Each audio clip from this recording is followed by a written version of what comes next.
Мухадин, адыгэ.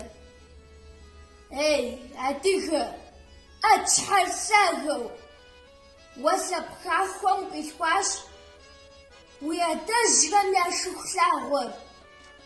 Уафэм гъуэгу къыщыблащ. Ноби щӏылъэм лъэпкъ утетым уи цӏэр щапхъэ яхуэхъуащ. Хабзэ дахэ здагъэлъапӏэм ди лъэпкъ щӏыхьыр щаӏэтащ. Укъэсщӏэжкъым си адыгэ, уи щхьэр-лъахъшэр сыт щӏэпщӏар? Укъепсыху шагъдийм и бгым сыт фэдэ плъэущӏэ-хъуар? Адыгэ, ӏэчхьэр-лъагэу, уэ лъэпкъахэм укъилъхуащ. Пащтыхь пагэхэм уи бгъу дахэр ехъуэпсапӏэу щытыгъащ.